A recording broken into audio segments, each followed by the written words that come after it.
This is Rebecca Lowe, or Rebecca Lua, if you listen to Suboptimal Radio, and you are listening to Men in Blazers on the NBC Sports Network. It's unbelievable!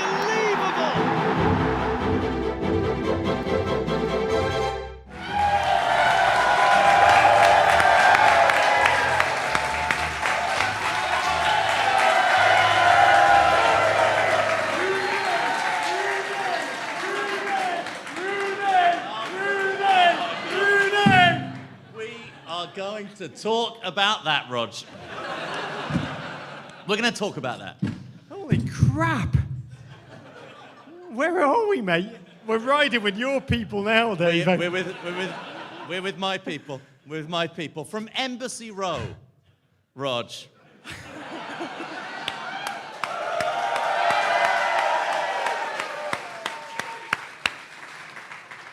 The real Embassy Row in Washington, D.C., Rog. Not the Embassy Row studios at my crap company in the crap part of Soho.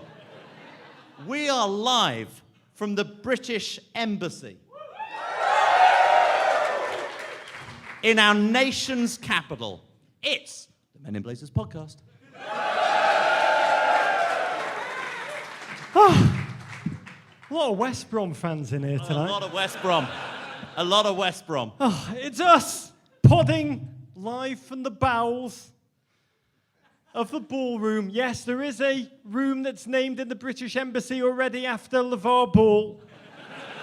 Or Alan Ball. AKA, we're here tonight because Davo kind of hopes that a certain somebody might be getting a surprise knighthood. No, that's not true. No, look, let me just be very clear. Sir David Beckham deserves to be first on the knighthood front. I'm happy being plain old Davo, a man over the age of 50, of some means, Rog. Thank you for understanding. And if anyone believes that, let me introduce you to Roger Stone. Sir Michael. I like that. Sir Michael, SER okay. Michael. They'll also, let's stop deflecting. Let's just admire the lengths that you will go to gather all these people here just so that you can meet your handlers. At MI6. In MI6. My handlers. David. It's We my admire cover. that. Excellent cover. It's the whole reason we set up this pod 7 years ago. Okay. Irrespective, I can't tell you what it means for us. I really can't. As Englishmen. Britishmen. Liverpudlians. To My be mother's here Scottish. in the British Embassy. Not because of our usual MO in a British embassy, which means we've been arrested and we're pleading for an amnesty and want to talk asylum, but because we've been invited by the ambassador himself, and to be here, especially on this poignant week in which Chelsea lose.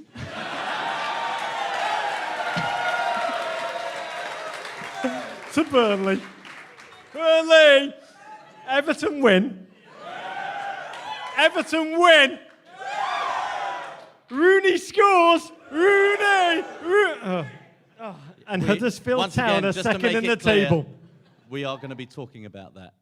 We are. Coffee. What a night. What a night to be in front of a bigly crowd like this. It's true. The crowd, Rog, we don't need to wait for the park service to verify the size of this crowd. Yeah, just for... You know what? Let's just be hearing you to hear the size. So in Podland, they can hear how large this crowd is. Oh, my... honestly, there's not been a sound like that out of American throats since Piers Morgan was extradited. The reality is, for those of you listening to this pod at home, just know that this was the largest GFOP audience to ever witness a suboptimal Men in Blazers inauguration, period.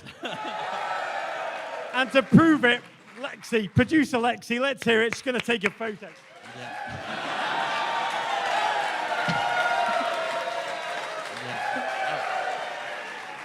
Producer Lexi!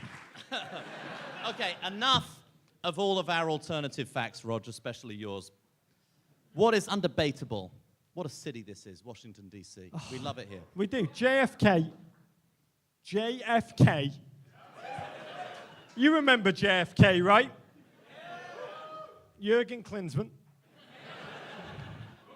Could be Jurgen Klopp, Rog. Could be Yeah, Jurgen I mean, Klopp. it was either Jurgen Klinsmann, Jurgen Klopp, or John F. Kennedy, one of the three, said of D.C. that it's a city of southern efficiency and northern charm. If that was England, it'd be the ultimate compliment. But now, whatever, we're here to sully it. Just when the swamp was almost totally drained, we're here to make it swampier.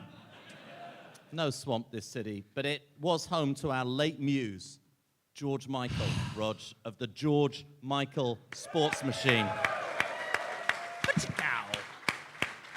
One of the first things that we did upon signing a deal with the NBC Sports It's the only reason we signed. It's the only reason we did it, was to work out a way to acquire the original signage from that remarkable 1990s sports staple, which was filmed just a few blocks west of here on Nebraska Avenue. I've got to say, both Dave and I, when we both arrived here, shared the same experience as Englishmen new to this country in the early 90s. For those too young to remember the legend that was George Michael, just think American Julio Iglesias. To watch him, it was to glimpse the mechanic of everything that made America the sole world superpower. Having grown up in 1980s England, where literally we did not have highlights. We didn't have television. We didn't have electricity. They would just tell you the score occasionally, and soccer was perceived as way too déclassé to make the evening news. Sports Machine, when we arrived in America, was a weekly half-hour revelation. Athletic pursuit was out in the open. Sports was entertainment, elite human achievement, and sometimes the human achievement of squirrels water skiing behind boats. Amazing. Amazing. Was enhanced by a coat of glorious schmaltz. By the way, George Michael, he'd be like, let me take you to Cleveland Municipal Stadium. And then they'd whisper in their ears, they'd run out of, like, sports rights. And he'd be like, let me take you to the Dwarf Rodeo. He'd do It was just as good. It was just as It was good just for as him. good. And back then, we hadn't glimpsed the NHL, the wonder that was your NHL. We didn't know who Cal Ripken Jr. was. We were yet to fully understand exactly how Pat Riley did that thing with his hair that he does. But the way that George Michael just narrated the world, it sucked us in. The man was completely at ease, both selling the fiction and being in on the joke. And he's the man, honestly, that I've always wanted to grow into. It's why you look so much like him, Rog. We both had a lot of work done. We are honoured to be podding from his city, Washington, D.C., and Jim Vance's city, Washington, D.C. Yeah. Another great legend from that era. It is. Who we miss daily. It's And a town great to of be with you giants, this Rog, evening. both figuratively and literally. Who can forget 7'7", George Murasan. You're the man, you're the man. That's why I'm a Bullets fan. Bad Brains. Oh, banned in D.C. Ollie Kolzig. Oh, only the goalie. Do we have a photo? Oh, there you are. There we go. Look at that. That is one of the, I will tell you, and I will fight anyone who disagrees with us, one of the top 3 North American sports mustaches of all time. This, Rog, it's the city in which Maxine Waters plies her trade. Oh, I got to tell you, that is the woman that Gal Gadot wishes she was. The original Wonder Woman, Rog. How about Ben's Chili Bowl? I got to tell you, half smokes, they are scientifically proven to enhance athletic performance. And if you want proof, just ask Rod Strickland. Okay, the next one I'm excited about, Rog. Jeff A-Goose. Can I tell, that was terrible, mate. Jeff A-Goose! Oh, the single greatest soccer player of all time. Name Jeff A-Goose. With a mullet. Another slightly lesser-known resident of this city during the A-Goose glory years. You, Rog.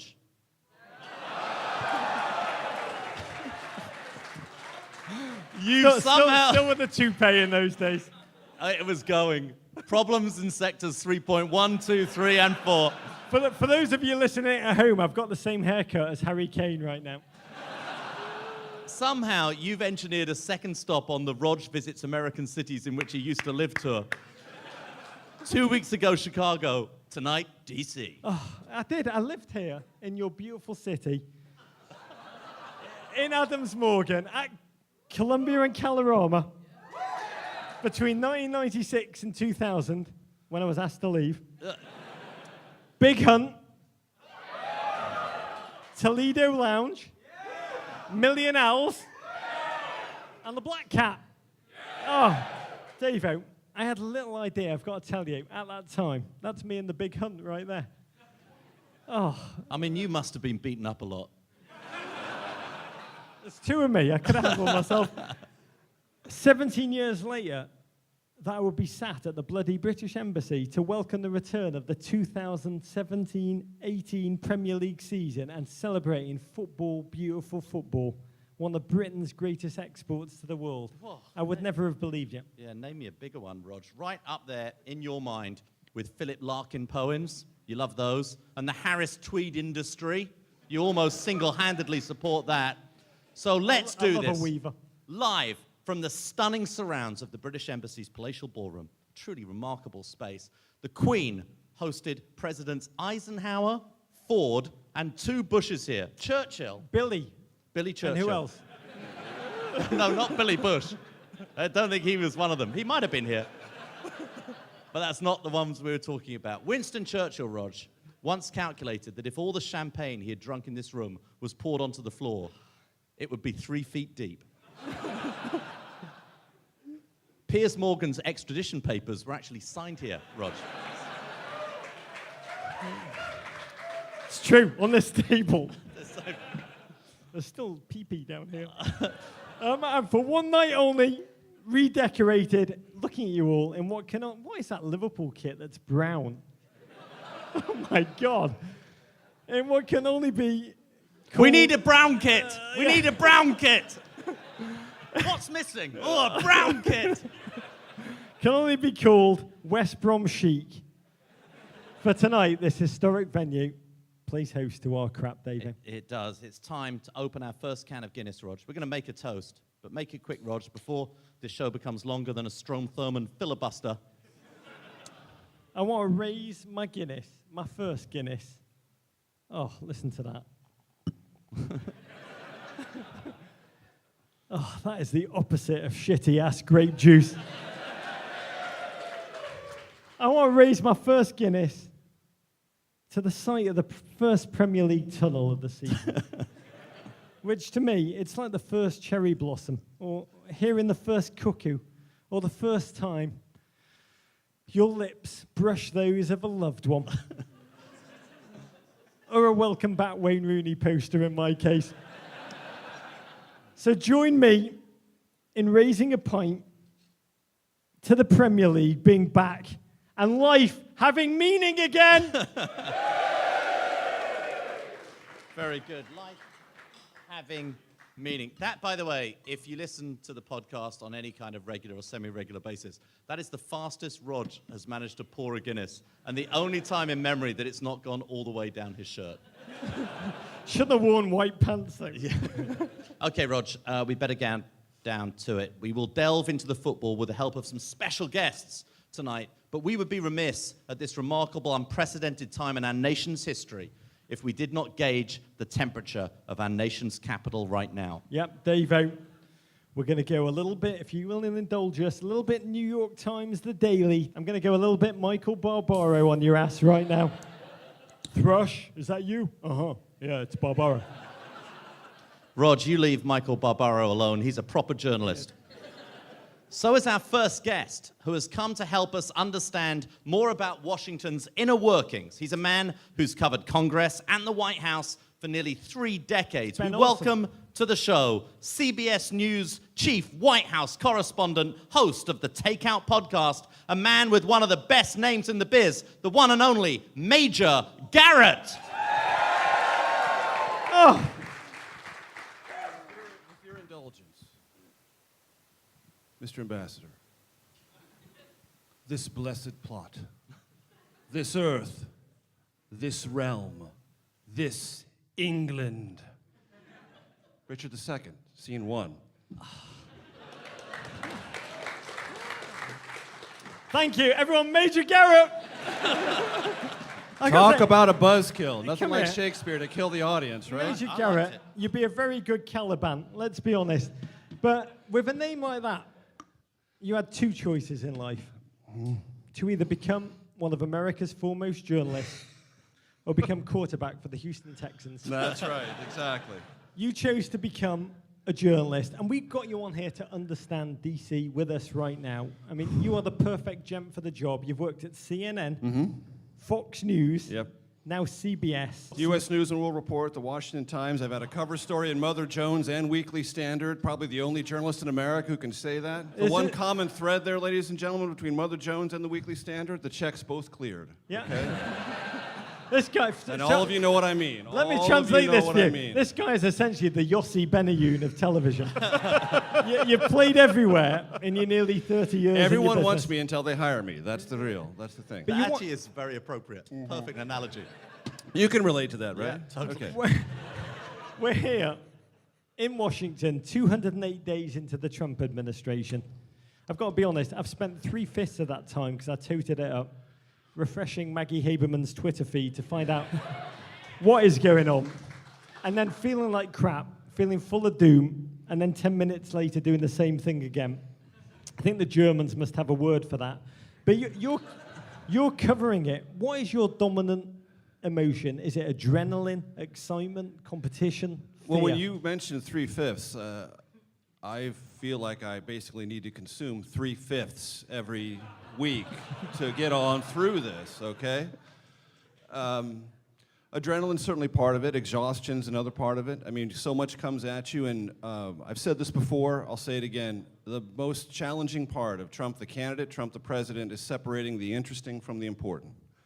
And there's so many things that happened in the Trump campaign that were interesting, but not necessarily the most important. And there are certainly things that happen in the Trump White House that are fascinating, interesting, great clickbait, create tremendous conversation. But there are other things happening at the agencies, regulations, that are very important, very long-lasting, federal court appointments, U.S. attorneys, all that other stuff. And being able to focus on those long-lasting, important things in addition to everything else that everyone is quite naturally and obviously talking about, which we have to pay attention to, is the great challenge of covering the velocity and the volume of what is the Trump White House. So what you're really saying is the thing that you are steely-eyed focused on, if I'm getting your drift, is will America win the 2026 World Cup? Precisely. That's what it all gets The big down to. question. That's what it all gets down to. Everything gets back to football, right? Yeah. As I like to refer to the next 2 or 3 World Cups, the Unique Territories World Cup. So the job of political journalism has been redefined in the past 7 months. Press conferences have become similar to those with Nigel Pearson after a Leicester loss circa 2014. While you walking into the James Brady press briefing room, when you're doing that, are you psyching yourself up? Are you giving yourself a pep talk? Are you working on an Aikido move that's going to get you real useful information? What's your mindset as you're going through that tunnel? That's a really interesting and well-developed question, and I'm going to answer it in an incredibly boring way because I have told all of my colleagues in the industry, a serious answer here. There are tremendous emotions involved in the assailing of American journalism, the diminishing of American journalism, the degrading of American journalism, and if you let your emotions get the better of you, you can become emotional in that contest. The most important thing about journalism is to not be emotional about what you're doing, to be invested in the facts and the curiosity and the relentless pursuit of the best available truth of that day. And so when I go into the briefings, I keep it very simple, very unemotional, and I try to contrast what the president has either said publicly with what he said in the past or what's happening and what's not, and leave it at that, and keep it very, very simple, and most importantly, unemotional. You'd be a terrible sports journalist. I Major. know. I honestly, I can't remember a time in which journalism, especially political journalism, has been so front and center in American life. I mean, to a large degree, politics has become the new sport. Maggie Haberman, she is LeBron James. Jim Acosta, he is Conor McGregor. But probably A lot of tougher. elbows. Yeah, a A lot lot of of elbows. elbows. There's some elbows, sure. Jesse Waters. He's Kurt Schilling. I want to, how has that like intensified the competition between you and your colleagues? But look, I can speak to this based on the resume that you read off, because I've lived through the team identification of American journalism, okay? When I worked at Fox, there were people who thought I was trustworthy and a great journalist because I worked at Fox, not because I was any of those things, a great journalist, or because I worked at Fox, I had the same jersey, and they would meet me at airports and tell me things in very same respects. When I left Fox and went to National Journal, when I went to Fox and went to National Journal, and I would show up on MSNBC, people on my Twitter feed would say, wow, Major had a reverse lobotomy. He used to be an ignorant, ridiculous journalist at Fox, now he's got a brain. Because why? I was appearing on MSNBC. Because that was their jersey. That was their orientation toward the news. This is a nice anticipation of a conversation we're going to be having about Wayne Rooney and Roger. Yeah, there we go, good, good. I was just going to say, we've done you a service tonight because we are going to unify all thoughts about you, Major, after being on our podcast tonight. Everyone's going to think Major. It's a bit sad. Yeah, it's so sad. But so the reality is, it is surreal. But now I will tell you this. When I'm stopped at airports, people don't ask me about who I work for or identify me. They just say, and this is, again, a buzzkill, but it's serious, keep doing what you're doing. It's important. We're counting on you. That's it. That's all they ever say to me. And then they just politely walk away. I feel this interaction completely differently than I've ever felt in my entire journalism career. Because you are our last great hope. But when you've that moment when you finish your stand-up after a press conference, when Acosta's done his, when Hallie Jackson's done hers. Mm-hmm. Well, I listen to them, then I do mine. Do you just like look at each other and shake your heads? Do you laugh? Do you cry? Or do you just all head straight to the bar for a therapeutic Guinness together? A combination of all of those things. It does feel different because it is different. Let's not kid ourselves. This is all different. If it feels different, it is different. If it looks different, it sounds different, it is different. Everyone in America knows this is different. And in some cases, different is not necessarily bad. It's just different. But in other cases, it's different and bad, and people react to it exactly that way. In the last 2 weeks, we've had a classic example of this. You talk to the people in the foreign policy community, and they say, look, Trump called out Kim Jong-un, and he talked to him in ways that he can understand, and he backed down. Trump may have done something different, but maybe he used language that was, in the short term, effective. Different doesn't necessarily mean terrible in every respect. Different this week, Charlottesville, we all know what that means. And this country is absorbing that and reacting to it in all of the ways that our country in the last 40 years has come to recognize that language and, more importantly, the absence of the language that should come from the President of the United States. Honestly, it's why we love football, because it's a great aid to repression, right? And escape. Talking of different, your podcast, The Takeout, fabulous. Everyone go download it. Please, please. It's a podcast about politics, policy, and pop culture. The part I like, you do it from different restaurants around D.C. So most important question for me of this entire interview, top 3 meals in Washington, D.C. So we go to lots of different restaurants. One restaurant we can't get into is the best Indian restaurant in Washington, Rasika. You can never get a table there. My favorite dish there is chicken tikka masala, which, as they say on the menu, the national dish of England. Yeah. Okay, all right. Very much. And then if you've ever been there, the flash fried spinach. I can't pronounce it. Absolutely killer. Okay. When I go to Old Ebbitt Grill, we've done the podcast there before, but I've been laying down money there for 30 years, okay? Lunchtime trout parmesan, you cannot go wrong. And if you go to Riss, a restaurant here in, not here, but in the West End, have the chicken Milanese. Riss didn't get a chair. Are they the Bournemouth of the DC restaurant world? Riss! There we go. Those are the 3 best meals that you can have in D.C., according to me. My favorite is still the big But the whole idea of the podcast is we do what people do in their actual lives, but we make it a podcast. What do people do? They eat food and they talk about politics, life, culture, pop culture, things they're interested in, and that's what we've built it around. And we create a theater of the mind experience where the restaurant's part of the event. It's a character in the whole podcast. My favorite restaurant is the Fox and Hounds. Yeah. And we drink during the podcast as well, which Oh. you can tell if you're a really careful listener. And the Big we Hunt do has the a very same nice thing. burger. Major Garrett, I've got to say, I, for one, am so elated that your Houston Texans career did not pan out. So are the Houston Texans. We generally did. We watch you in the press room, day in, day out. We watch you with awe and wonder. You really are, to me, what the First Amendment's all about. And tonight, join me, raise a glass to the entire White House press corps and say, Major Garrett, courage. Thank you. Courage. Thank you. Thank you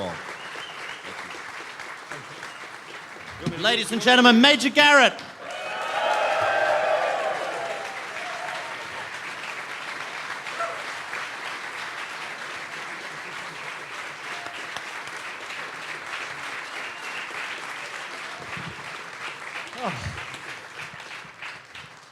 What a Okay, man. Rog, we're off and running. In truth, with North Korea simmering, nukes pointing at Guam, and all that is Good for going on in tourism. this country right now, thank God that for its 25th year anniversary, Premier League football, soccer, is back.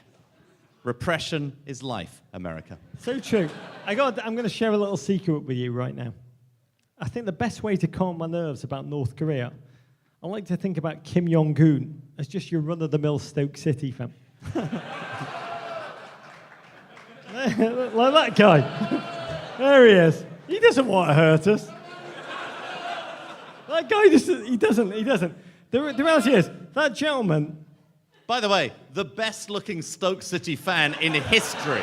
he's had some work done. I mean, like, he's like Fabio I know. in Stoke City land. What's your name? Robert. Think about Robert. Don't call him King Jong-un. Just think about Robert as a man who can complete the miniaturization of nuclear warheads. Yeah, he could do it. But can he do it on a cold, rainy night at the Bet 365 with a lowercase p? No, he can't. Feel a lot safer now. Anyway, all I could think of last Friday, when the referee blew that whistle to start the 2017-18 campaign at the Arsenal-Leicester game, I just looked at myself in the reflection of the television screen, and I thought,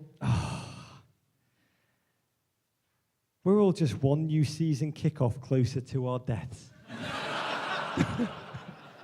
Got finite football to enjoy, Davo. This is the man I work with almost every day. But enough with the darkness. Let's focus on the light, Rog. Let's do what everyone else in the world is doing right now, completely overreacting to the first week of the new Premier League season. Rooney! All the big, shiny new strikers scored on their debuts. So much young British talent on display. Raheem Harper, Trent Alexander-Arnold, Tom Davis, Sam Field, Tammy Abraham, and of course, old man Marcus Rashford. No one in football can defend. No one, Rog. And the thing I loved about this weekend, Davo and me, we're in the upside down. I'm just like glowing. Yeah. Am I not? Pay testimony to this. Yeah, we're Premier League champions. With the You're feeling not. everything's possible right now. And judging by your Twitter feed during the Chelsea game, Davo, I was playing golf. come on, Burnley! You are most un-Davo like. When I thought about you this weekend, I spent a little 5 minutes thinking about you. I thought about Bob. Poor Bob. Trapped in a dark, cold, foggy alternate reality to the human world, replete with a slug coming out of your mouth in the upside down. No. But enough about Chelsea. I shot a 38 on the back nine, including a birdie on the 18th. I was really fine.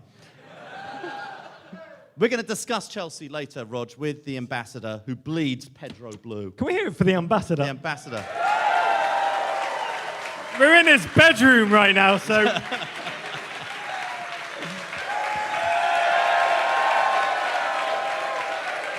We're also going to talk about Spurs a little later. But what an opening weekend of football, Rog. A not-in-the-face weekend. I don't like to be hyperbolic. You know me, guys. But is it too premature to declare this as the greatest Premier League season of all time? Yes, a little early, Rog. Okay, ask any Arsenal fan. Oh, you were at war with yourselves. I love it. By the way, do that noise again. That was Bannon Trump. He's We here. start with the red half of North London, which lit the fuse on this Premier League season, with a blowtorch Friday night at home against Leicester. After taking the lead behind a goal from summer signing Alexandre Lacazette, Arsenal's mob managed to fall behind 2-1 and then 3-2. Arsenal Twitter was amazing during this game. But 2 goals in the game's last 10 minutes, an equaliser from celeb killer Aaron Ramsey. When he scores, a celebrity dies.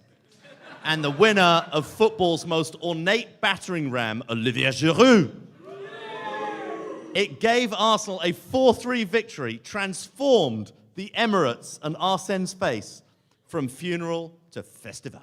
Oh. Chaos is a ladder, right, Arsenal fans? I just say, your emotions. On one hand, before you could even mutter your first Wenger out of the season, really your only joy, Alexandre Lacazette scored with his first shot, his second touch, 1 minute 34 into the game. He went full on French Josie on Leicester City. And before you could bellow, we're Lacazette's team now. Lacazette's team now. Your unshakable grip on the top of the table lasted about 17 seconds before your joy turned to ashes in your mouth. Okazaki, and then we got to talk about Davo, a double from Jaime Vardy. Yeah, Jaime Vardy. Beers on the coach, on the plane. That He's man back. He's Chumbawamba in human form, am I right? I mean, I've got to say, if ever a human being looks like he drinks a whiskey drink, he drinks a vodka drink, he drinks a lager drink, he drinks a cider drink, I got to say, he does finish like the world's best half rodent, half human athlete. And I've got to applaud the fact that his binge drinking is clearly in mid-season form. But that 5 o'clock shadow he had, he wasn't even trying to hide the hangover when he ran out onto the field. And the face, Rog. The Which face, though, David? Arsene's face. We've got to talk about Arsene's face. On the sideline, when Vardy scored, he pulled the kind of face, Arsene, of just fear, powerless violation, and self-loathing that I've only seen before at a Sean Spicer press conference. But then, a double sub. Genius, right, David? Who came on? Ramsey and Giroud. Changed the game. 83rd, 85th minute. They both took turns to score. I just want to say, Olivier Giroud fending off Harry Maguire and Wes Morgan. Oh, that man. He's like, the only way I can describe him, he's like a footballing Tiffany Trump. Honestly, nobody really appreciates either of them. But at the end of the day, both Tiff and the meaty French forehead, they're the only ones who can reliably rescue us from the madness, David. Yeah.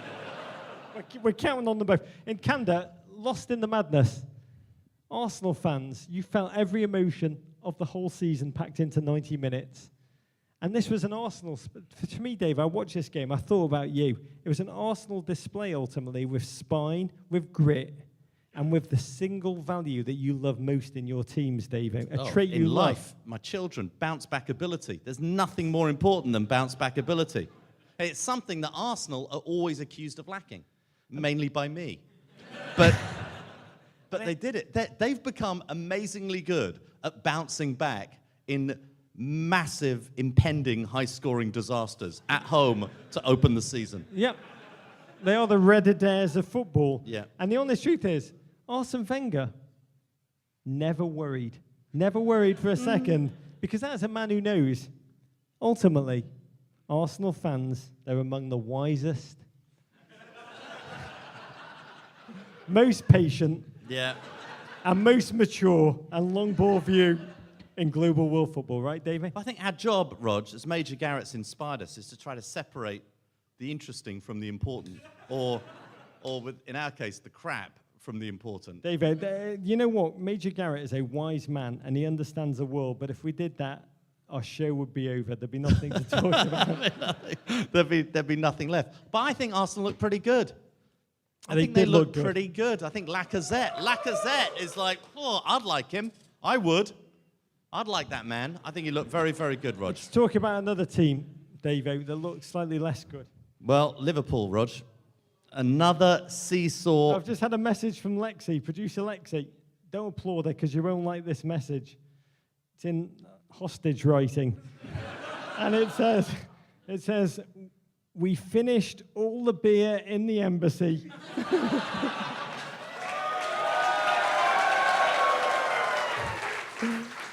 Mazel tov, GFOPs, you are savage. Let's say, guys, We drank all the beers. there was one line I missed out in the first opening of my script, which was pace yourselves. So Liverpool, Rog. So Watford 3, Liverpool 3. A game a bit A lot like... of Watford fans here tonight!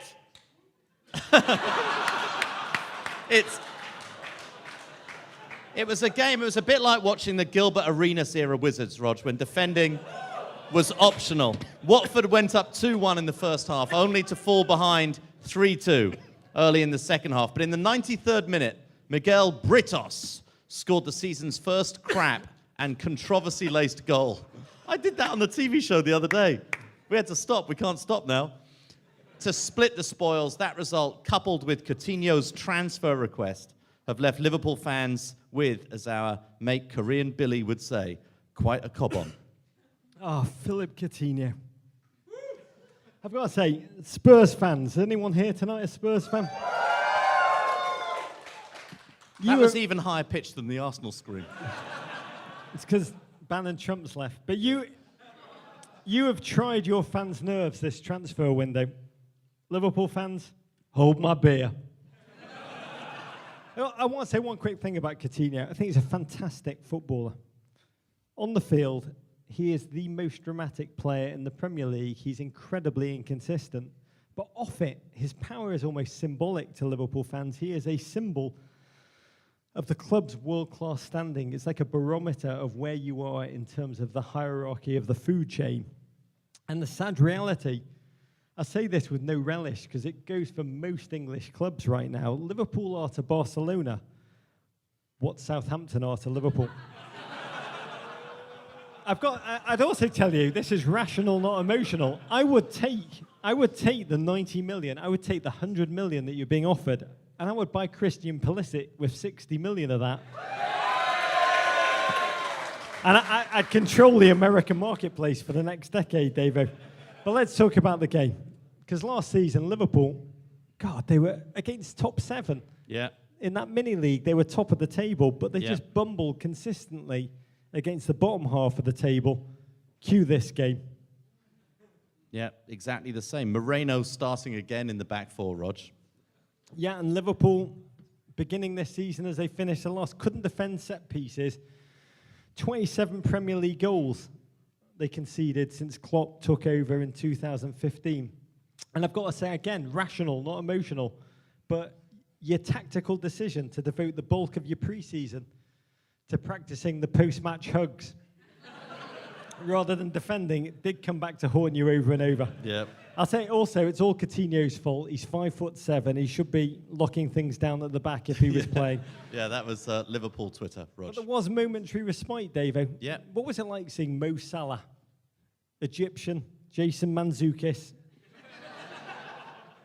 Yeah, he's fast, Rog. He is quick. I mean, anybody who's seen him play in Champions League has seen a very, very good footballer.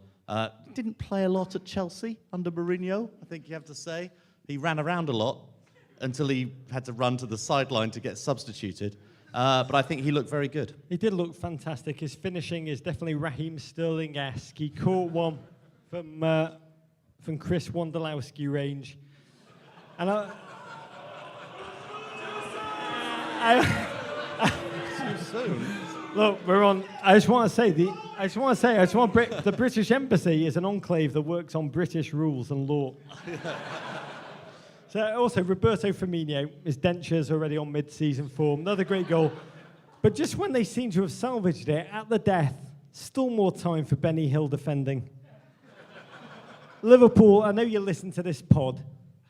Go NFL style. Get a dedicated defensive coordinator. Sign Vic Fangio. Watford scrambled that ball home, and I've got to applaud Watford. I know you've got no fans here, but I want to say, and all that hard work you've spent on scoring crap goals, it really paid off. And to all teams who play Liverpool this season, a little tactical hint, winning a corner against Liverpool, it's as good as a penalty. Very, very true, Rog. Okay, Rog, now to a team that spent quite a lot of time in the Air and Space Museum gift shop this transfer window, just like you, Rog. Man City 2, Brighton and Hove Albion 0. Wow, Man City fans, rather than Brighton and Hove Albion fans, thinking that was quite a good result. Goals from Sergio Aguero and a Lewis Dunk beauty of an own goal. We love an own goal. Proved the difference in a game between two uneven forces. Their economic gulf captured best by the truth. Manchester City have spent more on fullbacks in this past month than Brighton and Hove Albion have spent on their club's crown jewel stadium and training facility. All right, we're going to delve in deep, go right to the hard-hitting tactical questions that everyone in world football is asking. I mean, this is about positional changes, people. No one could possibly have predicted this brilliance. David Silva, welcome to Team Bald. I've got to say, in the words of Shakespeare, some men are born bald, some achieve baldness, and some have baldness thrust upon them. There's players who seem to have problems in sectors, evidently, Mkhitaryan, Juan Mata. There's players for whom rain is truth, talking about you, Harry Kane. But did any of you hear, any of you, really, did any of you see David Silva's beautiful baldness revealing itself? Did you see that as a storyline coming? What do you think's driving his need to go bald, to join us, Rog, in Baldland? It's funny you asked, Davo. I've actually given this a little bit of thought. And by a little bit of thought, I mean, I've not slept since I saw him trundle onto the field like looking like one of the aliens from Mars Attacks. So my first thought is, he's trolling us, David. But then I thought, David Silva, he's so cute and cuddly. He's not that guy, is he? So number 2, David Silva, ultimate teammate. He did this as a silent tribute to the passing of fallen hair heroes Pablo Zabaleta and Willie. There we go. There we go. Probably not. Number 3, I think David Silva and Pep Guardiola had a bet that Pep Guardiola would not dare dress like Chuck Bass in Gossip Girl. I know, Pep, you're listening to this. I want to tell you, mate, black socks, khaki chinos worn to the ankle and white sneakers, it's a dangerous game. You could pull that off, right? I think it's quite a good look. I think it's quite solid. You go sockless, Davo. I like it. But then I worked it out. I went back to the tape of David Silva last season, and then I saw it. Yes, he had thick, luscious hair, but it was so artfully arranged, so contrived. I think David Silva's been balding in plain sight all this time, like Andre Agassi, Davo. And the exhaustion of the lie, the charade, like a Spanish Raskolnikov, ground down by the truth. He's hidden for so long. This was a confession, Davo. This was Dostoevsky. You have spent a lot of time thinking about this, haven't you, Rog? Simply, though, Davo, I've come to this conclusion. I think many of you who have beautiful hair out there may come to realize this. We're in a post-truth, post-hair world. Hair denying is now a thing, David. We'll discuss this on our other podcast, Baldness Today. But yes, City, they were quite good. Let's resist the judgment to come to conclusions right now. Let's make saner decisions in October. But holy crap, they're going to win the league, right? Yeah. It's like watching a corporation play football. You know they're really good, you know they're really efficient at what they do, but they sort of feel like they're wearing corporate jerseys, like it's not really a club kit, and it's just tough for me. I mean, producer JW loves watching Man City, and God bless him because we don't have to. Cheer for JW. Cheer for JW. But I thought they were brilliant. I thought they were brilliant at the weekend. And I looked at them, I thought, oh, this team's going to win the title. But I pretty much decided I have no interest in watching them play for the rest of the season. Okay, Rog, let's go to the more exciting, certainly football-wise, part of Manchester, side of Manchester, Man United. Long term, this is who I'm really scared about. Man United 4, West Ham 0. A brace for your ex, Rog, Romelu Lukaku. And a goal apiece for the ghost of transfer windows past, Anthony Martial. And dab aficionado, Paul Pogba. See United win a game that began with perhaps the biggest letdown of the season. Joe Hart's long-awaited return from exile. He gave us crap tunnel, Rog.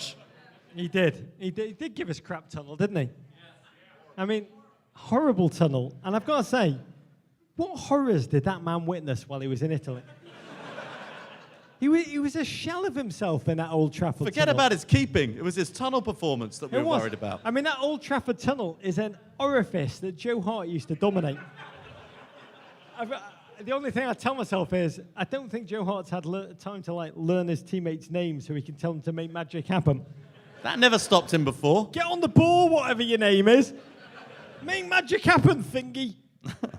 A GFOP at Drosha said, Joe Hart only speaks Italian now. Give him time to adjust. All I know is that without Joe Hart slapping his bald teammates on the back of the head, yanking back Andy Carroll's man bun in a tunnel, we may not have a Men in Blazers We don't have a to show. talk about. There's no show. Yeah, simply nothing to talk about. So, Rog, interesting talking point. Lukaku scored. Who? How did that feel with the badge and kissing the badge when he knocked it in the back of the net? He always scores against West Ham. I got to say,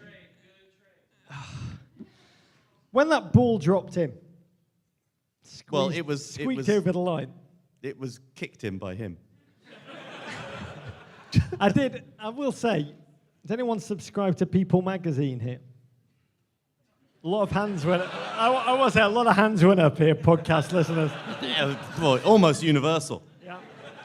Because I instantly gained a new appreciation for what Jennifer Aniston must have felt when she saw the first photos of Brad Pitt and Angela Jolie. But we all know how that ended. Oh, my God. Just new levels of darkness. But I want to say, when he did kiss his badge, unnecessarily, but good for social media reasons, I felt the kind of levels of reserve that I normally only keep for television broadcasts of Sebastian Gorka. Anyway, deflecting, Matic! Yeah. He was the standout. How did you feel? Yeah, certainly pundits now talk about him as if he is Serbian N'Golo Kante when he was probably only Chelsea's 7th or 8th best player last season. But I thought he was very good in the middle of Man United's midfield. He looks like a fit. Doesn't have to move very fast in there. He's got a lot of very fast players around him. And certainly that first goal was made by Matic, a classic dispossession of the other West Ham Pedro Obiang. I met him in Ibiza this summer. Nice guy. And feeds the old man Rashford. And then goal. And it was made by Matic. Amazing thing about Mourinho, he knows where the Matic on-off switch is. And Matic also brought out the best of Paul Pogba also. But for me, watching, it wasn't just a win for Manchester United. It was the first dominant, swaggering performance. Robbie Earle actually said at halftime, he said, he doesn't sit on the fence, Robbie. He said that was United's best performance of the season. He's right, you can't argue with that. I know, I want to say I wouldn't go that far. But I will say that performance was exactly what United fans have dreamed of since David Moyes was appointed. Yeah. And he dropped Ander Herrera. He did lots of clever little Mourinho-ish like things. United are going to have sterner tests. How will they fare against teams that actually do want to play football against them? We'll find out. They have a kind start to the season. But October the 21st, pencil it in now. Manchester United. United fans, are you here? I'm going to fill you with fear. October 21st, Manchester United versus Huddersfield Town. The match that will determine the Premier League title. Up the Terriers! Up the Terriers. Yeah. Good. I've got to just tell you, simply put, and I think you will all agree with me when I say this, happiness is a Huddersfield Town Premier League goal. Well, not if you're a Crystal Palace fan. And we all believe in visions. Go on. Okay, Rog, here we go. Brace yourself. Now to a game that did everything it could to bring down the high-scoring, free-flowing, generally exciting nature of this opening weekend. Everton 1, Stoke City 0. A game that was not easy on the eye, bar 1 minute of wonder, when after 4,837 days away from Everton, 4,837 days when he's been declared by many in the media business to be arguably the world's crappiest footballer, Daddy's home! Wayne Rooney rose to ram home a majestic winner, a winner that you cannot imagine any Everton player since Duncan Ferguson actually scoring. Stephen Naismith. Rog, you have spent the past 10 years describing Rooney as some kind of footballing David Hasselhoff, writhing on the floor with a cheeseburger.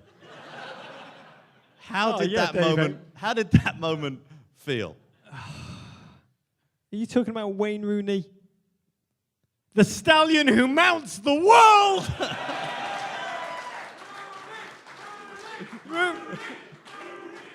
I want to say, it's been 13 years since that lad last played for Everton Football Club in the Premier League. There have been babies that have been conceived. I've had 4 of them. Bar mitzvahed. And then watched him for the first time since he left. And I'll say, Wayne Rooney left as a goal scorer. Oh, my God. And he returns as one. A bloated salmon returns upstream I didn't say bloated. to spawn I and said a die. handsome young To salmon spawn filled and with die, I potential. quote one Roger Bennett. Rog, you hate Wayne Rooney, and you completely discount him as a footballer of any merit or ability. It's the only thing, I dare say, you have been consistent on over 7 years of working with you on this crap podcast. The only thing. New phone, who dis? No. I want to say, Steve Jobs, the late great Steve Jobs. Yeah, a man who you have absolutely nothing in common with. I think he was an Everton fan. No, he wasn't. Let's claim him. He was, When I'm at home on my own watching television, I wear a black turtleneck occasionally. But he would never admit he was wrong in meetings. Yeah, nor does the And president. for the last 13 years, I may have been confused, but as Steve Jobs would say in meetings, apparently, he'd say, I've innovated in my thinking. I do, and what I realise now is this, Davo. Blue really suits Wayne Rooney. And I think it's figure-flattering, I really do. When he snapped his head like that, which is something I can't do, I just saw muscle memory, to be candid. I saw Rooney's muscle memory when that ball floated in and he snapped his neck for glory like Doc Hudson in Cars. Cars 3 is actually very good. And then my muscle memory as a fan, remembering the 19-year-old bull that he was when he left Everton Football Club. And I want to say, I want to look in your eye, I want to say, welcome back, Lukaku. Well, see, I still think he's a very good footballer. I've been consistent on that. And now, Rog, you got Gylfi.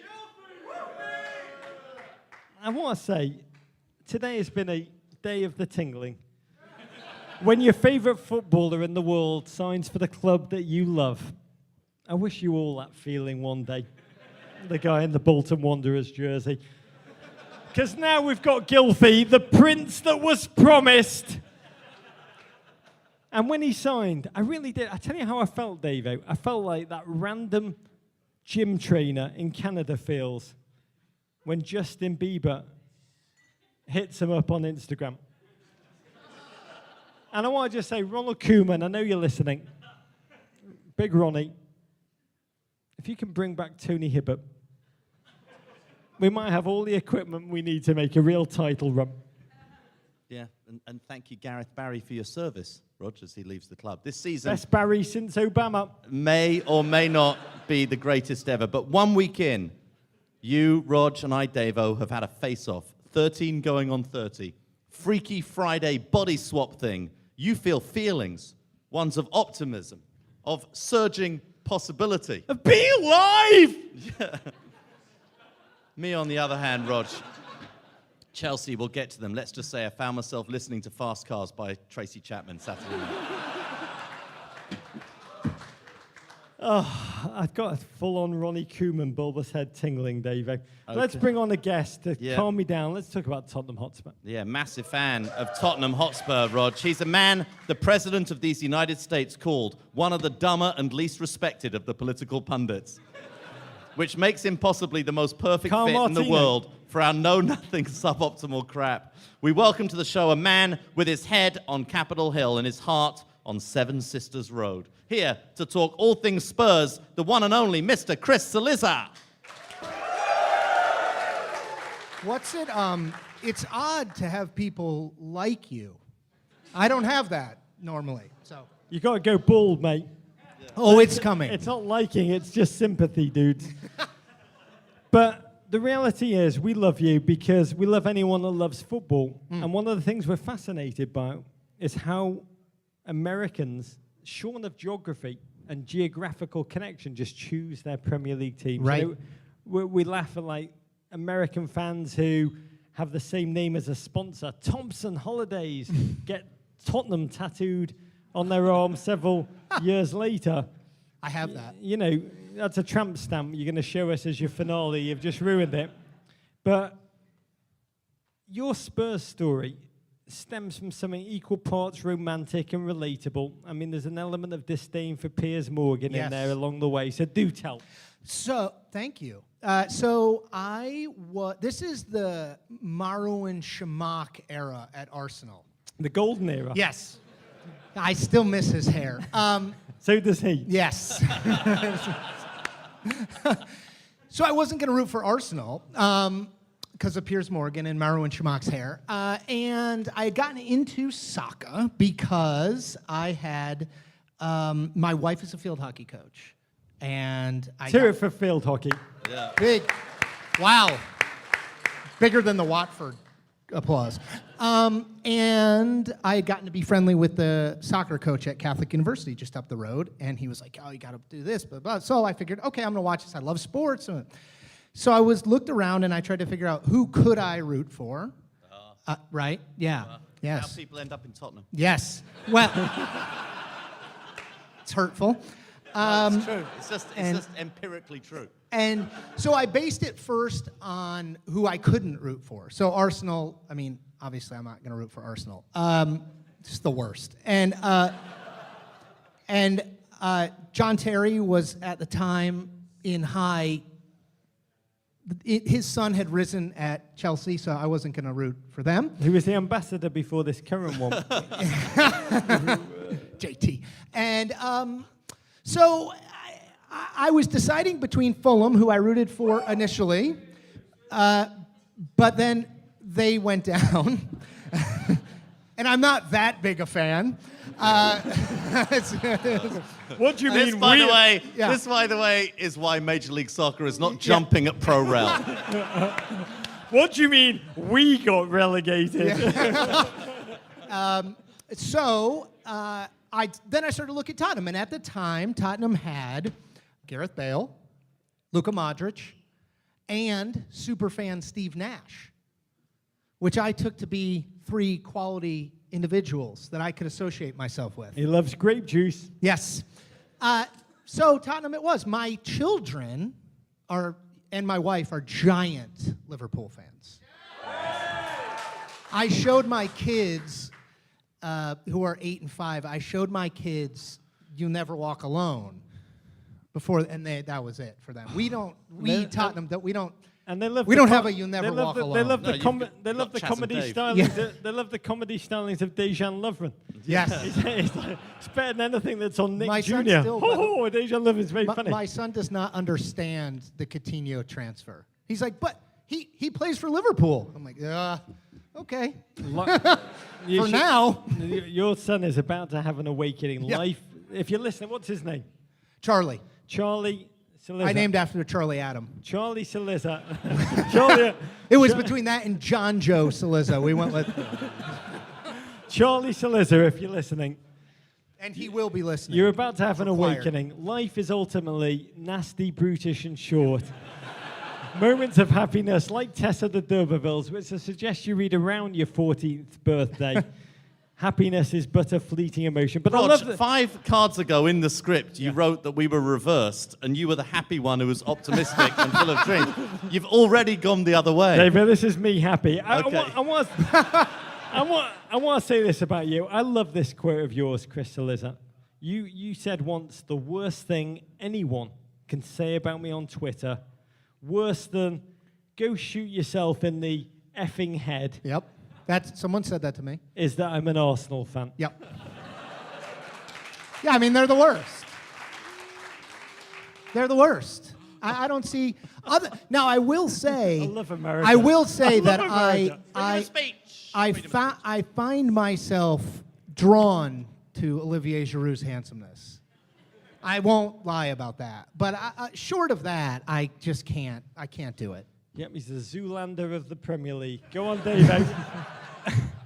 Okay, we got to delve into this weekend. Chris, Spurs beat Newcastle. Anyone want to buy this off me for $4,000?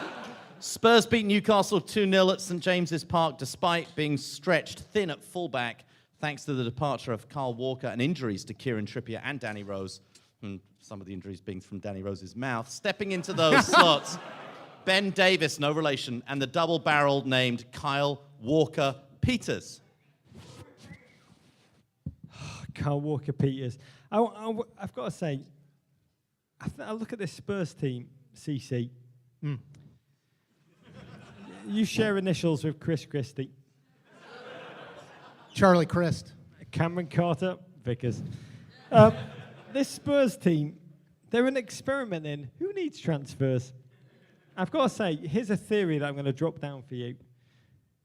Spurs will be just fine. They have a cloning machine. There will be a Harry Kane Peters, a Dele Alli Peters. And this is a rumor, so I can't confirm or deny this, but we're in a safe zone here, English law in the embassy. I believe Kyle Walker-Peters apparently has a son called Kyle Walker-Peters. He's 3. I think it's Kyle Walker-Peters. Whatever it is. He's meant to be the real deal, right, David? Yeah, he is. Yeah, the real world class of all the Kyle Walkers. Here's what we want to know is, what did you think of going into this game? Yeah, what were your expectations for this High. season? Really? I mean, because I'm technically on the team. Yeah, Tottenham and Fulham. Yes. Yeah, exactly. As long as Tottenham stays up, I'm with them. Yeah, okay, got it. We finished second. Underrated storyline. We have Sir Harry of Kane. We have Dele Alli, Eric Dyer, Christian Eriksen. You have John Joe Shelby. We had John Joe Shelby. By the way, that may have been the stupidest red card that I have ever seen. The referee was 8 feet away. John Joe gonna John Joe. It was helpful. In the NBA, which you all loved, breaking ankles is a good thing, right? I gotta say, it was the single most idiotically self-destructive ball thing I've ever seen since Stephen Miller. But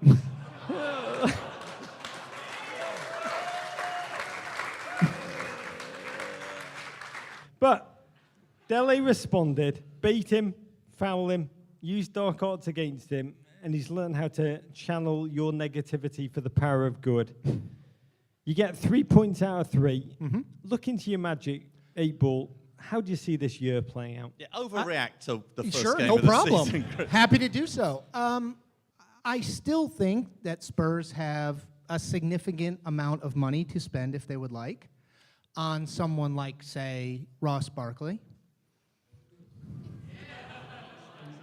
Roger's come on, I want the money. I'll also get you an Uber. Yeah, that would be nice of you. We talked about that beforehand. But no, I didn't mean for you. I meant for Ross Barkley. Oh.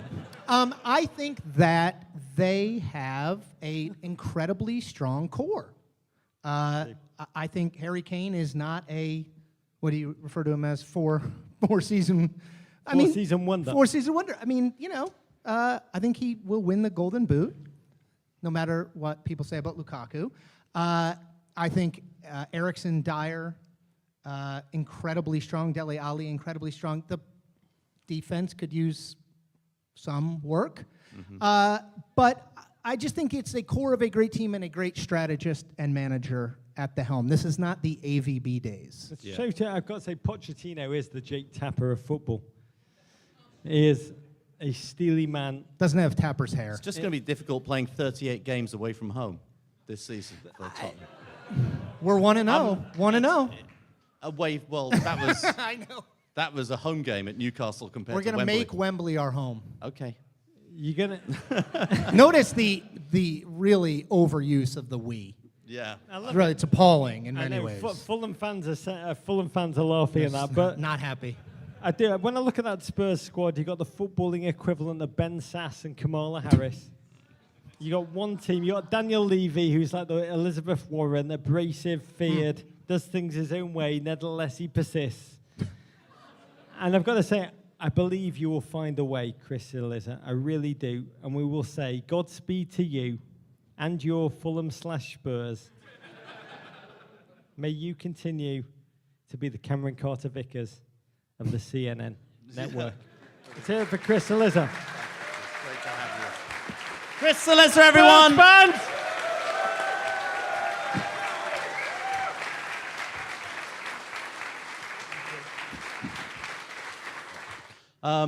Okay, Spurs fans. Men in Blazers show season 4. We apologize. We're sorry. There's nothing we can do. We're under contract. Returns to sully your screens this Monday, 5:30 p.m. Eastern Time on NBCSN. Dark day for America. And who are the guests, Rog? Only Tottenham Hotspur's Christian Eriksen and Toby Alderweireld.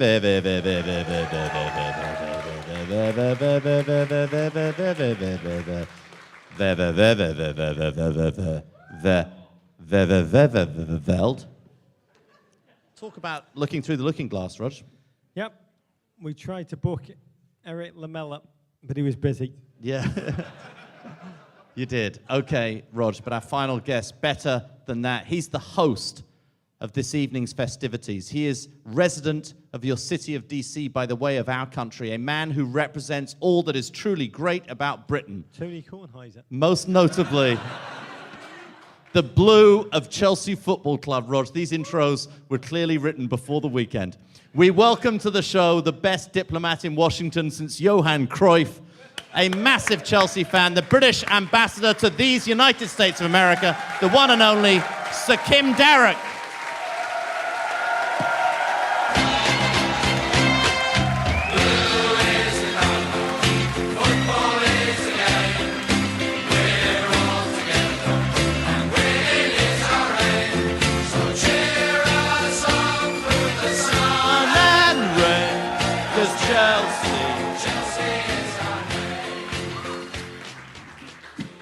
You should hide. So first off, how should we address you? How does one address an ambassador?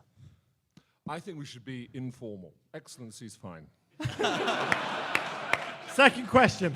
You said in Italy they call you Eccellenza. Eccellenza. They don't just say Excellenza, they say Excellenza. Are we allowed to look you in the eye? When the ambassador of, let's say, Montenegro or Albania, or comes, because I assume you play home games. I doubt you go away very often to their embassies, because this is a nice one. It's a bit smaller, isn't it? Yeah, when they come over, is there an exchange of pennants? How do you address each other? What's it like in the center circle before the coin toss with your opponents? Well, they do what he did, of course. They bow a bit and that kind of thing. And then it's not pennants, it's more sort of business cards. Business you exchange. cards. And then you exchange a glass of champagne, obviously. And do they address you as ambassador or your excellency? Do you address them in the same way? I let them address me as Excellency for the first hour or two, and then I say, okay, just call me Sir Kim. Okay, very good. Essentially the same way that Sam Allardyce deals with the press in England. I want to say, I cannot believe Sir Kim, Sir Nige, Sir Kim. Sir Kim. Nige. You can drop the sir. I can't believe that we're here in your embassy ballroom with you, the ambassador. Last year, we totaled up with your staff all the working breakfasts, the lunches, the dinners, the cocktail parties, the residents held in this ballroom. There were nearly 700 events. And I want to ask you straight up, hard-hitting question. Where will tonight's event? Where will it rank in 2017's happenings? Will it crack the top 700? I think you have a very good chance. Result. Excellent. I feel You've got to say that with Kim Jong-un in the room. I feel like Huddersfield Town. I'll tell you something. This is probably the youngest crowd we've had for a while. Not all of them, mind. No, definitely not all of them. I'm asking for a friend. Also, how does one go about getting a knighthood? David Beckham's trying very hard, Rog. He's doing all his Now, I'm homework. asking for you. I'm just going to leave this sword right here. I want to say, if you, She does it. Ambassador, if you feel the urge at all in the next couple of minutes, to knight Davo or whatever, I'm just going to leave this right here by your chair. Okay, 28th January 2016, you became the UK ambassador to the United States of All America. these people know that. You don't have to say that, David. Yeah, that's a long-held dream of my father's for me. That's why I called my company Embassy Row. It's the closest I could get was to go and do that. True. Okay, what is the key skill set to thrive in Washington? To have a good sense of humor, to back channels stealthily, to be able to play four-dimensional chess? What is the skill you need to work here in Washington? It's like being, a super skillful midfielder who can still tackle. Like Matic, unfortunately, who we sold. It needs to be a bit faster than that. Bit but, faster. A bit faster than Matic. Let me translate for the ambassador. What he's saying is, you just need to have a really crazy, strong handshake. It's a global diplomacy rule right now. You've just got to win the handshakes right nowadays. You've noticed that. That's the key modern skill. We're all working on it now. We do all these hand exercises. So I'm fascinated by how... Britain will have an empire again! I'm fascinated by how you've experienced the Premier League take root in the hearts and minds of the American audience over the past 5 years. Is it possibly the greatest modern engine of British soft power? It is, to be serious for a second, it is a huge advertisement for Britain because it is such a hugely successful league. And it's amazing to me how many Americans you meet who mysteriously announce their lifelong support for some really terrible football clubs. I mean, to give you one example, I met a guy the other day who said that because his father had been brought up on this airbase in East Anglia, he'd had a lifelong support for one of the most tragic football clubs in Britain, namely Ipswich. Oh, interesting. That's producer JW who's talking about, by the way. You all thought he was talking about Steve Bannon, didn't you? No, talking about producer J-Dubs. Sorry, producer J-Dubs! But he stayed with them even when they went down, and they've never come back up. And might never do so again. But is it the greatest? How does it rank in terms of soft power for the United Kingdom right now? I remember once going on a trip when I used to work for Prime Minister Cameron. You remember him? Yeah. And we went Dave. around Asia, and we thought we would take the Premier League trophy with us. And Prime Minister tells the story himself in his speeches. He said, I thought everywhere I was going to be mobbed, and I was being mobbed. But people then rushed past me to pose next to the trophy and have selfies. They weren't interested in talking to me at all. It's hugely popular everywhere. It's true, Crystal Palace fans all over that world. But you are... Your career as a diplomat, it spans 3 decades. You've dedicated your life to focusing on the rise of ISIS in Iraq and Syria, Russian aggression in Ukraine, the nuclear threat from Iran and Libya. It should come as no surprise then that you're a Chelsea fan. No, you cheap shot. Hold me back. Hold me back. In all seriousness, Are there Marines here? We're on English. Good, thank you. There are. Who's a Marine here? Thank you. I gotta say, for those of you listening at home, a Marine in a Liverpool jersey. Respect. Incredible. Incredible. Respect. In your time, a Marine in a Liverpool jersey. Were you a Brad Friedel fan? You were. Big Brad Friedel fan. All right, back on it. Ambassador. You've met in your time Yasser Arafat, True. Milosevic. Yes. You've met Saddam Hussein. Yes. I mean, where does Diego Costa rank?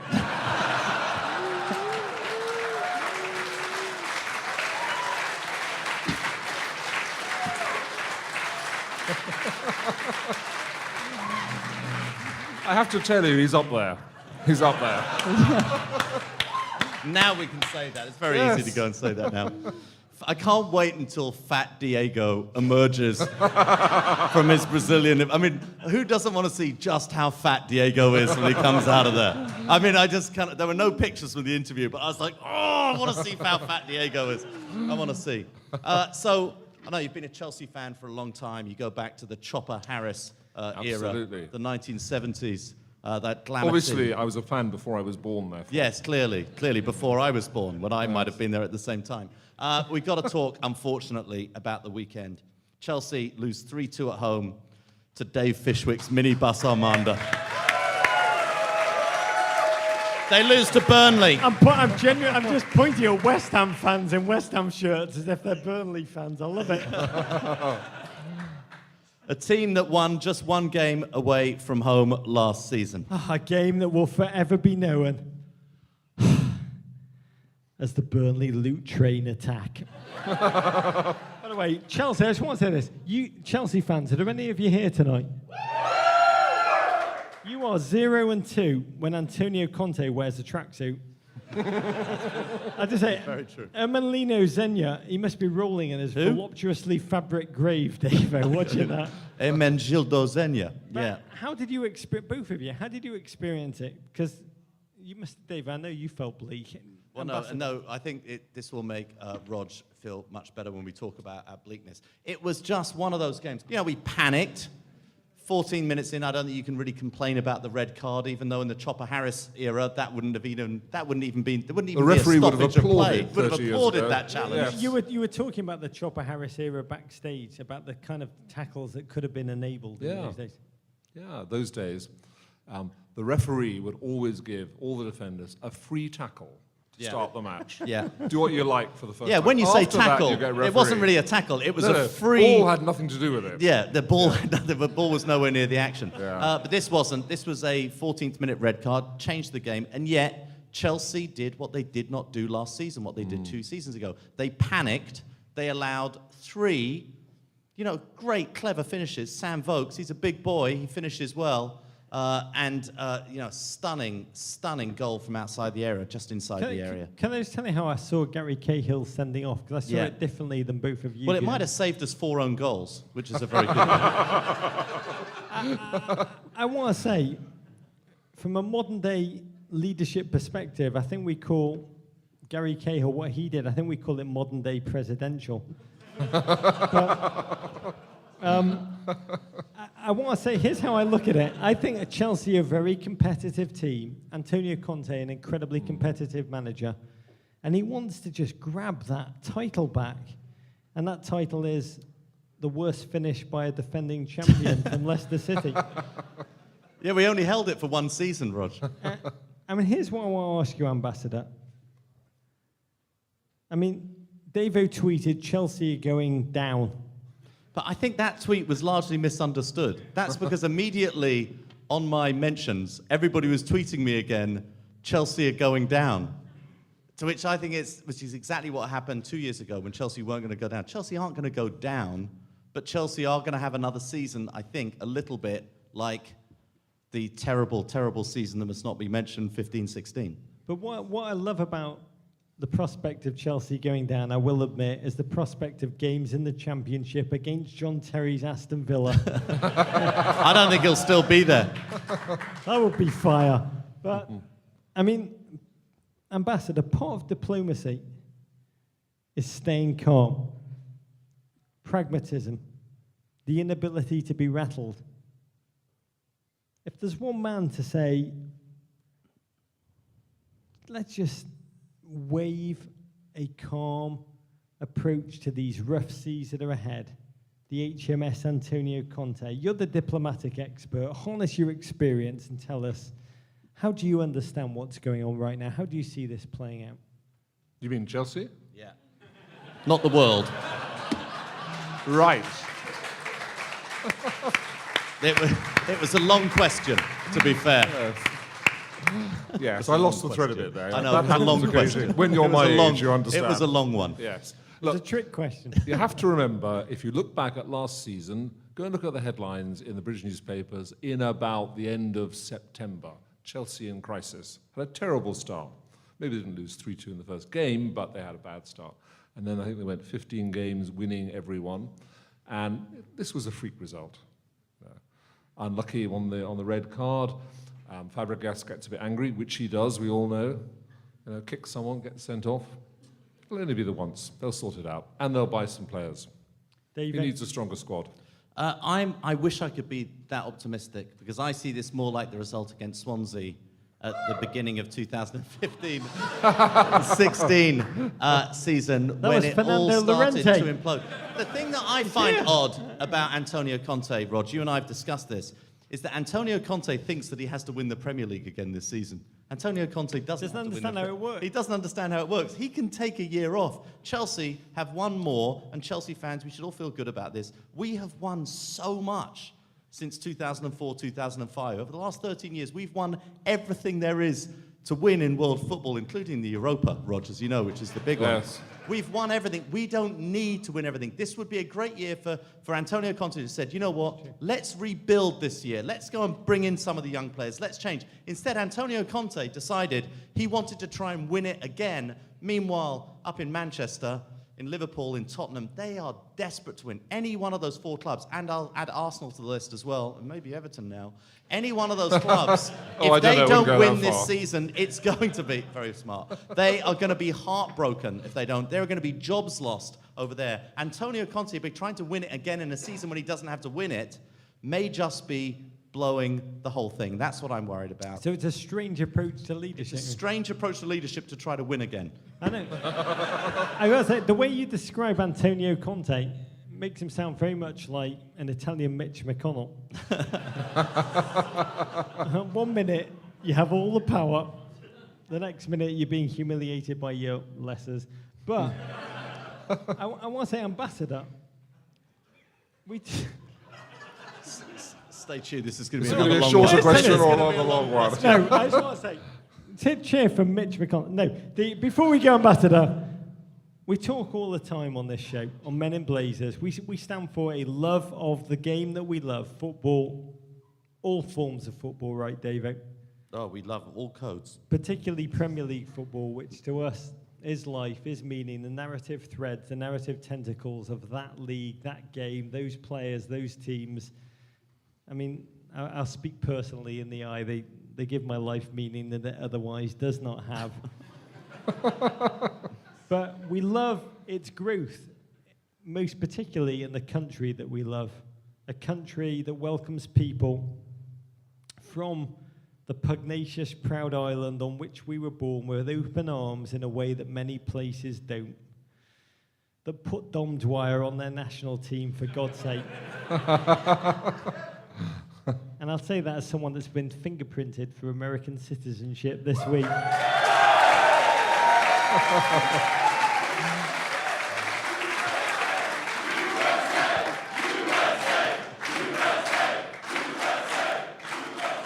say, when you put your Blatant pandering. No. I just have to say, blatant pandering. Candidly, I didn't want to say that because I believe somewhere in the machinations of power, they'll be like, deny that one right now.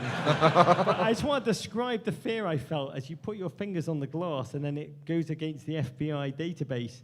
And you're just like, oh my God. It's like being an Everton fan watching a football game. It's like, and you're like, this is going to end badly.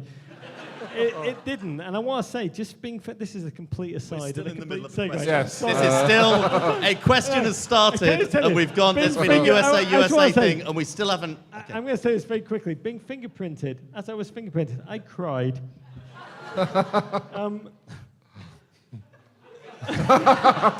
So before we go, we want to give you,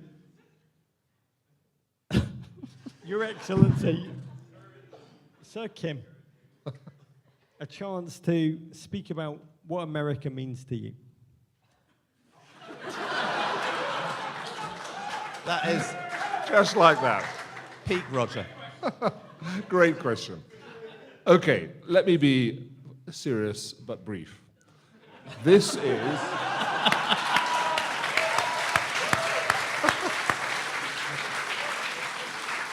For any diplomat, this is the absolute best, most wonderful posting you can possibly have, because this is a vast, beautiful, and extraordinary country with amazing people that seems to like us Brits, that gives us, access and invitations to pretty much every house in the country, and that treats us amazingly well. And for me, being here, I've been here a year and a half, hope another 2.5 years to go.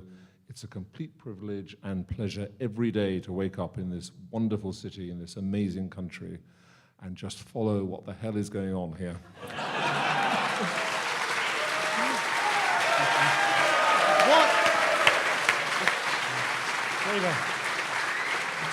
Wow. There you go. I believe you may have a scarf. You want to give us an emotional presentation as an emotional climax to this evening with polyester. Cue. Maybe a scarf. Oh, here we go. Right. Ambassador. You've heard of GFOP? Yes, we have. Well, these scarves celebrate GFOE, which is Great Friends of the Embassy. By the way, this is what top-level security clearance looks like in England.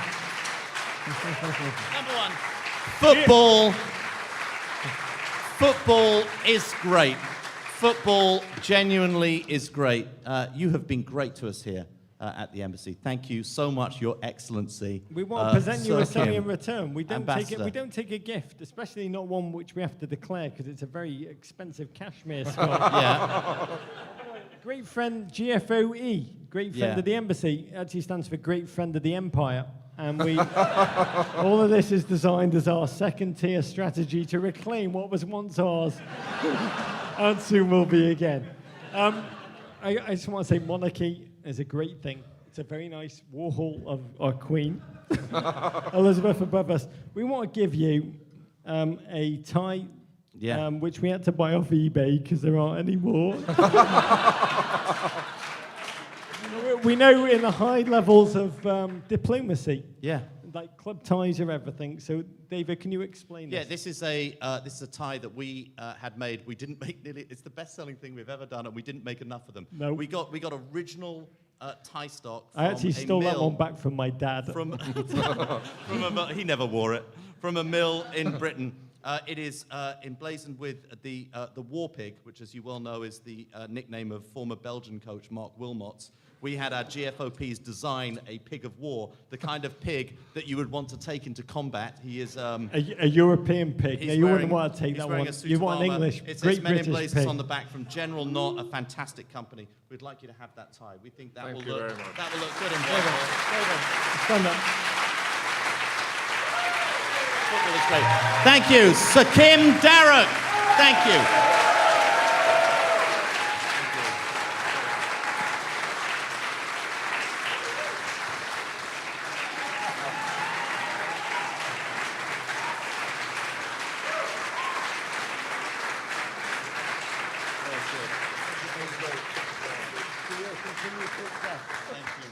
Let's hear it for Kim Darroch, His Excellency.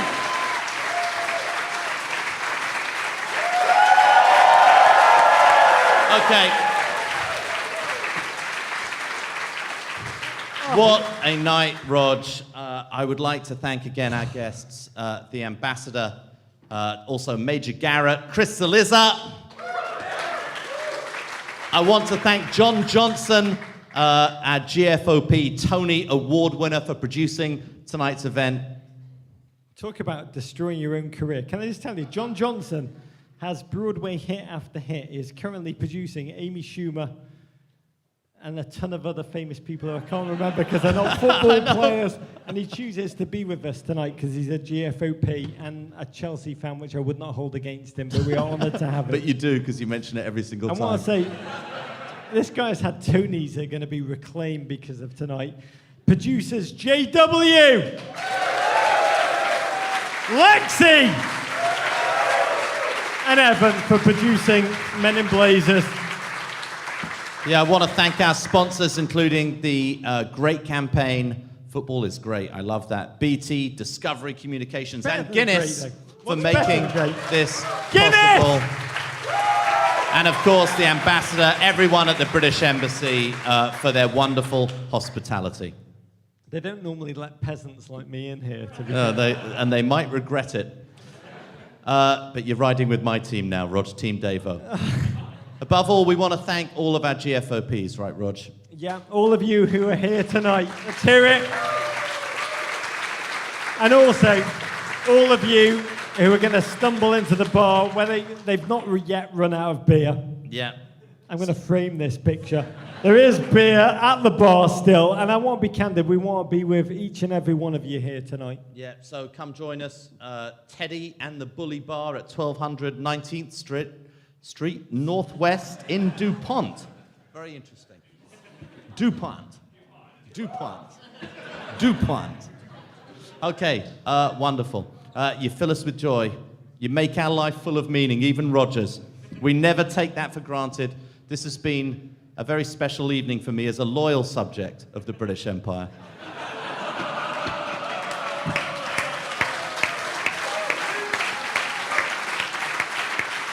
Tonight, in this ballroom, with the ambassador, with you GFOPs, has been a dream come true for me as a man who adores the United Kingdom and also adores America. To be here in this embassy in D.C. reminds me of a couple of lines of Rupert Brooke's poetry. Rog, if I should die, think only this of me. There is some corner of a foreign field that is England and shall forever be a body of England's breathing English air, washed by the rivers, blessed by sons of home. I don't think I can take any more. I've never loved you more. I've never loved you more. I want to say to you, for me, there's meaning in tonight that lies with me about a return to D.C., Washington, a city that I lived in and loved for 4 years in the late 1990s. I met my wife in the sadly now defunct Toledo Lounge. Her then boyfriend, also now sadly defunct. I asked what happened to him, and Rog can't tell me. Mossad. He introduced us.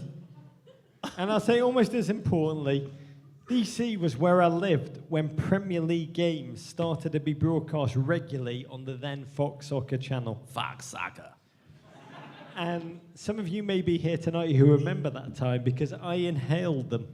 I inhaled them with a small yet motley regular expat crew at what was then called Planet Fred's Bar, now Lucky Bar.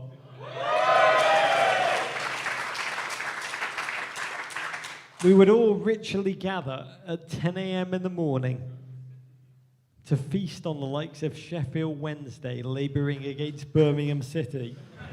And we would watch it as if it was Boca playing River Plate. And there are only ever 3 fingernails in those burgers, I got to tell you. A couple of years later, when I'd left and I moved to New York, I was back in D.C. when the USA played Italy at World Cup 2006. And I walked past the Lucky Bar, that amazing institution in Washington, D.C., that from the early days believed in football. And please God, that belief has paid off for that remarkable place.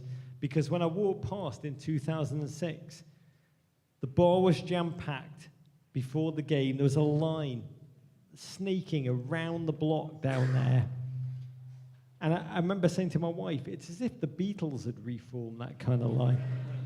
And that widespread sense of celebration that surrounded that entire 2006 tournament, it moved me deeply at the time. It was looking at the Lucky Bar that I realized that day, football, it was America's sport of the future no more. And I decided then and there to devote my energies, to make a bet that I would devote my life to growing the game that I love in the country that I love. The game I love, David. Yeah, soccer. I was at that game in Gelsenkirchen. I wish I'd been here with you at the Lucky Bar, Rog. And Mrs. B. Could have been unlike many of the other bets that I've laid in my life, this one paid off. Because I actually met you a couple of weeks later, David. Yeah, you did. And what was born?